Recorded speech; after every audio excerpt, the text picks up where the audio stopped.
Hello friends, welcome to my channel. दोस्तों, ये news मैं दिखाना नहीं चाहता था बेसिकली, लेकिन इस न्यूज़ को बनाने का इस अपने चैनल पर ये मेन मकसद है मेरा कि दोस्तों लॉकडाउन की वजह से जो आम इंसान की लाइफ में परेशानियां हुई हैं वो क्या क्या हो रही हैं और लोग उसकी वजह से उसको नहीं बर्दाश्त कर पा रहे हैं, हरासमेंट होने की वजह से, तो किस तरह से वो इस तरह के कदम उठा ले रहे हैं जिनकी वजह से उनका पूरा परिवार परेशानी में आ रहा है बेसिकली। तो दोस्तों, मैं रिक्वेस्ट करना चाहूँगा, अगर आपके साथ भी कोई हरासमेंट कर रहा है तो आप डेफिनेटली कांटेक्ट कीजिए, सही लीगल भी यूज़ कीजिए उनसे बचने के लिए, बट इस तरह का कोई भी कदम मत उठाइए। दोस्तों, ये न्यूज़ मैं थोड़ा सा आपको पढ़ के बता देता हूँ, इसका डिस्क्रिप्शन में अपने लिंक में भी दे दूंगा, आप वहाँ से भी इसको पढ़ लीजिएगा। ये दैनिक भास्कर में छपी है। मैं थोड़ा इमोशनल उस न्यूज़ को पढ़ते हो तो अगर कुछ बोल जाऊँ तो मुझे माफ़ कीजिएगा। चांदनी चौक में दो भाइयों की आत्महत्या, व्यापार के लिए कर्ज लिया था, लॉकडाउन लग गया, फाइनेंसर बाउंसर भेजने लगा, वो गाली देते थे और घर तबाह करने की धमकी देते थे। दोस्तों, ये आज ही की न्यूज़ है, 4 घंटे पहले की, मतलब सुबह के 7 बजे की न्यूज़ है। कोरोना से आई मंदी की सबसे भावुक करने वाली कहानी। आत्महत्या करने वाले दोनों भाइयों को नाते रिश्तेदार राम लक्ष्मण कहते थे। जो बड़ा कहता था वही छोटा करता था, हर काम में दोनों साथ रहते थे। बूढ़ी माँ कहती है कि बच्चों को हमारी इतनी भी चिंता नहीं करनी चाहिए थी, वे डरते थे कि कहीं पैसा मांगने वाला बूढ़े माँ बाप को कुछ ना बोल दे। माँ कहती है हर सुबह रोज दुकान पर जाते से पहले दोनों भाई हमारे पैर छूते थे और हमें क्या मालूम था कि वो आखिरी बार पैर छू रहे हैं।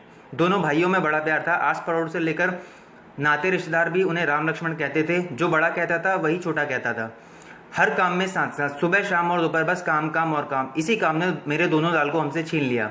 दोनों भाई एक साथ चले गए, ये भी नहीं सोचा कि इसके बाद हमारा क्या होगा, बच्चों का क्या होगा। इतना कहते कहते 78 साल के अदेश्वर दास गुप्ता, जो कि उनके पिताजी हैं, कांपने लगते हैं। बगल में खड़ी उनकी पत्नी सहारे के लिए हाथ आगे बढ़ाती है। उनकी पत्नी का नाम उषा है और उम्र 72 साल है। अदेश्वर दास के होठ कपवा रहे हैं, वो कुछ बोल नहीं रहे हैं, लेकिन गले से आवाज़ नहीं निकल रही है। दोस्तों सोचिए, 78 साल के उनके पिताजी हैं और उनकी माताजी ऑब्वियसली 60+ होंगी। उनकी सूनी आंखें सामने दीवार पर टिकी हैं। सुदूध गंवा चुके पति को सहारा देकर बैठाने के बाद उषा कहती हैं, बच्चों को हमारी इतनी भी चिंता नहीं करनी चाहिए थी।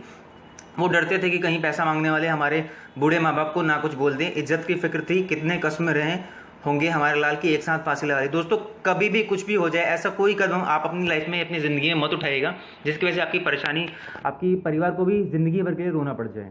ये मैं आपसे रिक्वेस्ट करना चाहूँगा। इतना कहकर वो अचल से अपना चेहरा ढक लेती है और भीतर से सिसको की आवाज़ आने लगती है। उन्हें ऐसा इसलिए करना पड़ रहा है क्योंकि घर के भीतर खेल रहे उनके 2 छोटे बच्चे फिलहाल इन सब का पता ना चले, जिसे सहने और समझने लायक उनकी उम्र नहीं है। वो आंसू रोकने की कोशिश करती है। उन्हें ऐसा लगता है कि रोनी की आवाज़ से पास बैठे अदेश्वर दास की तबीयत और ख़राब हो जाएगी। दिल्ली के चांदनी चौक में गली बेरी के आखिरी छोर पर अपने पुश्तैनी मकान में रह रहे इन 2 बुजुर्गों की ज़िंदगी के सारे रंग 26 अगस्त की दोपहर को गायब हो गए। 25 अगस्त की रात तक हैप्पी फैमिली के हर पैमाने पर खरा उतरने वाले इस परिवार को अगले दिन से सुबह संताप और शोक के काले बादलों ने घेर लिया। कारण, इस परिवार के 2 कमाऊ पूतों ने एक साथ फांसी लगाकर आत्महत्या कर ली। 47 साल के अंकित और 42 साल के अर्पित गुप्ता पिछले 10 साल से चांदनी चौक के बाजार में कृष्णा ज्वेलर्स के नाम की दुकान चलाते थे। दोनों भाई अपने कारोबार को आगे बढ़ाने के लिए दिन रात मेहनत कर रहे थे। लॉकडाउन के बाद व्यापार में आई मंदी और बढ़ते कर्ज की वजह से दोनों भाइयों ने ऐसा कदम उठाया। उस दिन को याद कर उषा गुप्ता एक बार फिर सिसकने लगती हैं, जो कि उनकी माताजी हैं। एक बार फिर हिम्मत जुटाने के बाद कहती है, एक रात पहले हम सबने साथ में खाना खाया था। वो अपने काम के बारे में ज़्यादा बातें नहीं कर रहे थे, फिर भी हमें इतना तो मालूम था कि वो परेशान है। सुबह दुकान पर जाते हो दोनों की तरह, रोज़ की तरह दोनों ने हमारे पैर छुए थे। हमें क्या पता था वे आखिरी बार पैर छू रहे हैं। चांदनी चौक स्थित ये दुकान है दोस्तों, जहाँ पर दोनों भाइयों ने फांसी लगाई है। दोनों पर लाखों रुपए का कर्ज है। फोटो आप देख सकते हैं, श्री कृष्ण ज्वेलर्स। उषा देवी की हिम्मत जवाब दे चुकी है और वो रोने लगती हैं। बगल में बैठे अदेश्वर दास गुप्ता किसी भी सवाल का जवाब देने की हालत में नहीं है। कुछ पूछने पर केवल इतना कहते हैं कि कुछ समझ नहीं आ रहा है, क्या पूछ रहे हैं आप। कमरे में इन दोनों के अलावा उषा की भाभी मंजू गुप्ता भी मौजूद हैं, जो परिवार के दूसरे सदस्यों के वास्ते इन्हें चुप करने के लिए कह रही हैं।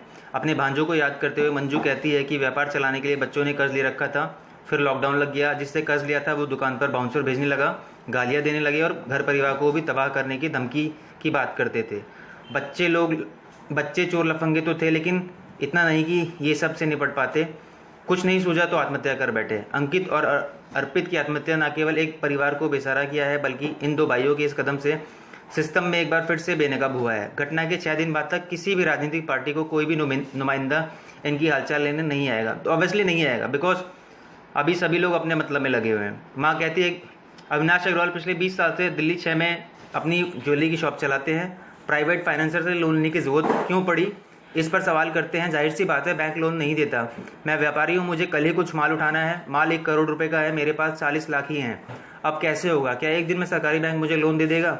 चलो एक हफ्ते में दे देगा? मेरा जवाब है नहीं। आप चाहें तो चेक कर लो। अब ऐसे में मुझे पैसे के लिए प्राइवेट फाइनेंसर के पास ही जाना होगा, ज़्यादा ब्याज भी देना होगा और इसके खतरे अलग हैं। लेकिन रास्ता क्या है? चांदनी चौक अपने व्यापार के लिए देश भर में जाना जाता है।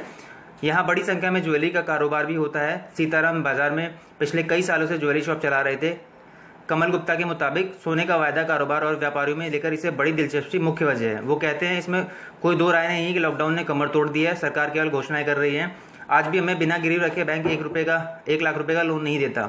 4-5 रोज भागना होता है सो अलग, लेकिन इन दोनों के मामले में वायदा बाजार एक बड़ी वजह है। जो जानकारी मुझे है उसके मुताबिक दोनों इस काम में लगे हुए थे। ये लोग जो काम करवाते हैं या आपको पैसे देते हैं वो भी इस तरह के पैसों की वसूली भी करते हैं। इसे आप व्यापारी को जुआ मानिए, खेलिए, जीते तो ठीक, हार गए तो सबको सत्यानाश। पता नहीं सरकार क्यों जुआ खुलवा रही है। वायदा बाजार मतलब व्यापार की वो जगह है जहाँ वास्तव में ना कोई दुकान होती है, ना व्यापारी और ना ही ग्राहक, सब इंटरनेट पर होता है। कमल सहित इलाके के दूसरे कई व्यापारी इन दो भाइयों की आत्महत्या के पीछे वायदा बाजार को एक मजबूत वजह मानते हैं। वर्ष 2003 में भी इलाके के ही एक व्यापारी इस काम में लगे हैं और जल्द से जल्द अच्छी कमाई का जरिया मानते हैं। ऐसा नहीं है कि अंकित और अर्पित ऐसे व्यापारी थे जो इस बाजार में अपनी किस्मत आजमा रहे थे। चांदनी चौक में काम कर रहे ज़्यादातर नियमित व्यापारी नियमित तौर पर वायदा बाजार से अपना किस्मत आजमाते हैं, लेकिन लॉकडाउन की वजह से लगे लॉकडाउन और इस वजह से व्यापार में एक कमी ने ज़्यादातर व्यापारियों के जीवन में अंधेरा फैला दिया है। 1000 सदस्यों वाली कूचा महाजनी ज्वेलरी एसोसिएशन चांदनी चौक का सबसे बड़ा ज्वेलर्स एसोसिएशन है। योगेश सिंगल इसके अध्यक्ष हैं और खुद एक बड़े ज्वेलरी शॉप के मालिक हैं। वो कहते हैं मेरे पास कई व्यापारियों के फ़ोन आते हैं, कोई लाखों के कर्ज में है, कोई करोड़ों के। आपको भरोसा नहीं होगा लेकिन हर व्यापारी की नींद हराम है।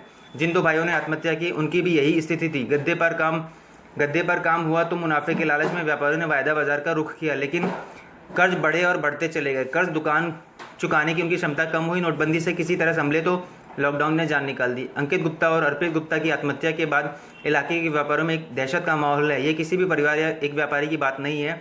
बहुत से ऐसे व्यापारी हैं जो गले तक कर्ज में डूबे हुए हैं। वो ऐसे वक्त में जब कारोबार पिछले 6 महीने से पूरी तरह ठप है, अगले 6 महीने भी ठप ही रहने वाला है। यही वजह है कि कूचा महाजनी ज्वेलर्स एसोसिएशन सितंबर के पहले हफ्ते में अपने सभी सदस्यों के साथ ऑनलाइन मीटिंग करने वाला है और सरकार के सामने व्यापारियों के समक्ष हो रही असुरक्षा को रखने वाला है। तो दोस्तों उम्मीद करता हूँ आपको मेरा आज का वीडियो पसंद आया होगा। चैनल पर नए हैं, चैनल को सब्सक्राइब करें, मेरी वीडियो को लाइक करें। आज के दोस्तों इतना ही। Thank you so much. Bye bye.